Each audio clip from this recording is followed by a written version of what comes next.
எல்லோருக்கும் வணக்கம். மறுபடியும் உங்களை சந்திப்பதில் மிக்க மகிழ்ச்சி. இன்றைக்கி எனக்கு நைட் ஷிஃப்ட்டு தான் வேலை. இன்றைக்கி நம்ம என்ன இங்கே பார்க்க போகிறோம்னா, ஜப்பானோட தொழில்நுட்பத்தை தான் பார்க்க போகிறோம். ஒரு ரோடு எவ்வளோ அழகாக எவ்வளோ தொழில்நுட்பம் கொண்டு பண்ணுறாங்கன்னு தான் பார்க்க போகிறோம். அதுக்கு முன்னாடி இங்கே உள்ள மக்களுக்கு எந்த ஒரு தொந்தரவும் இல்லாமல் ரோடை ஃபுல்லாகவே செக்யூரிட்டி போட்டு கண்ட்ரோலில் வச்சுருப்பாங்க. ஒரு சின்ன டிஸ்டர்பன்ஸ் ஆனால் கூட இந்த வேலையை நிப்பாட்டுற பவர் இந்த மக்களுக்கு இருக்குது. ஸோ அதனால் இவங்க ரொம்ப கேர்ஃபுல்லாக தான் ஹேண்டில் பண்ணுவாங்க. இந்த மிஷினை பாருங்கள், இதுக்கு பேர் செசக்கின்னு சொல்லுவாங்க. நான் தான் ஃபஸ்ட் டைம் பார்க்குறேன். பார்த்துட்டு நானே அசந்துட்டேன். இது என்ன இதோட வேலை என்னன்னு பார்த்தீங்கன்னா, ரோடை இப்போ நாங்கள் வந்து 5 சென்டிமீட்டர் தான் வெட்டி எடுக்க போகிறோம்.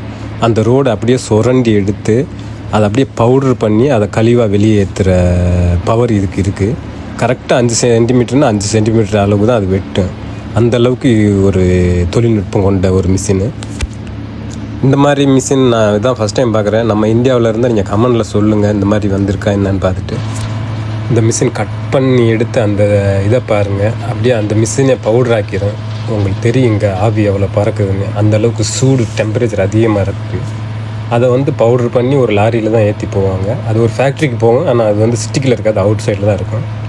ஸோ அந்த மிஷின் பின்னாடியே நம்ம மக்களும் என்ன பண்ணோன்னா, ஒரு தூசி இல்லாமல் நல்லா நீட்டாக சுத்தம் பண்ணிக்கிட்டு ஒரு சரலை எதுவுமே இல்லாமல் சுத்தம் பண்ணிடுவாங்க. க்ளீனாக சுத்தம் பண்ண அப்புறம் ரோட்டில் ஒரு சரலை எதுவுமே இல்லாமல் க்ளீன் பண்ண பிறகு அதுக்கப்புறம் இன்னொரு இதை புதுசாக இந்த மாதிரி ஸ்ப்ரே பண்ணுவாங்க. இதுக்கு பேர் வந்து நியூ ஜாயின்னு சொல்லுவாங்க.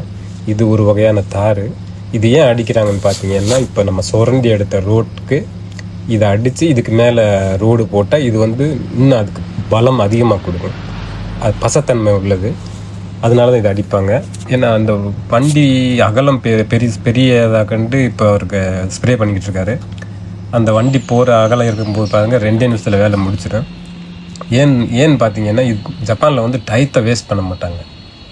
இப்போ ஒரு ரோடு போடுறதுக்கு கிட்டத்தட்ட நம்ம ஊரில் எவ்வளோ நேரம் ஆகும்னு தெரியாது. நீங்கள் சொல்லுங்கள், நம்ம கமெண்டில் சொல்லுங்கள், எப்படி நம்ம ஊரில் எல்லாம் நம்ம நாட்டில் எப்படி ரோடு போட்டுருக்காங்கன்னு. இங்கெல்லாம் ரொம்ப சிம்பிளாகவே போட்டு போயிடுவாங்க. அவ்வளோதாங்க, இவரோட வேலை முடிஞ்சிருச்சு. இதுக்கப்புறம் தான் ஒரு மெயின் கேரக்டர் வருவார். ஸோ இவர் அடித்தது இதுதான். இதுக்கு வந்து பசத்தன்மை ரொம்ப அதிகமாக, தாரை வந்து ரொம்ப இழுத்து பிடிக்கிற பவர் இருக்குது. கடைசி இதுதான். இது வந்துமே ரோடு வந்து ரெடிமேடு மிக்ஸ் பண்ணி தான் கொண்டு வருவாங்க. அதை கொண்டு வந்து இந்த ஒரு மிஷினில் போடுவாங்க. இந்த மிஷின் வந்து ஃபினிஷர்னு சொல்லுவாங்க. இதோட ஸ்பெஷல் என்னன்னு பார்த்தீங்கன்னா, இப்போ நம்ம வெட்டி எடுத்த அந்த 5 சென்டிமீட்டரை இது அப்படியே கேக் மாதிரி ஒரே லெவலில் போட்டு போகும். இந்த மாதிரி அந்த வண்டி போக முடியாத இடத்துங்களில் ஒரு சில இடங்களில் நம்ம ஆளுங்க கையில் இந்த மாதிரி, இதுக்கு பேர் ரேக்கி, இந்த மாதிரி அவங்க கரெக்டாக செட் பண்ணுவாங்க. இதுவுமே அவங்க வந்து ப்ரோவாக தான் இருப்பாங்க. சாதாரண யாரும் பண்ண முடியாது, அதுக்குன்னு ட்ரெயின் எடுத்திருப்பாங்க. அதுக்கப்புறம் அந்த வண்டி போகிற லெவலில் பார்க்கும்போது, கரெக்டான லெவல் இருக்கும்போது பாருங்கள், உங்களுக்கு அதில் முன்னாடி தெரியும்.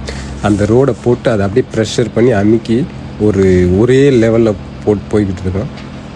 இவங்க ரோடு போடுறதில் மெயினாக முக்கியமாக கவனிக்கிறது என்னன்னு பார்த்தீங்கன்னா, தண்ணி ரோட்டில் தங்கக்கூடாது, நிற்கக்கூடாது. அதுதான் இவங்களோட மெயின் தாட்டு.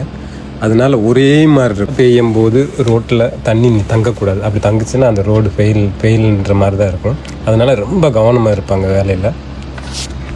ஜப்பானை பொறுத்தளவு இங்கே உள்ள மக்களுக்கு தான் முதல் உரிமை. அவங்களுக்கு எந்த ஒரு தொந்தரவும் வரக்கூடாதுன்றதுல கவனமாக இருப்பாங்க. ஸோ இதுக்கு மேலே இன்னும் வேலை இருக்குது. நான் அடுத்தடுத்த வீடியோ உங்களுக்கு காமிக்கிறேன்.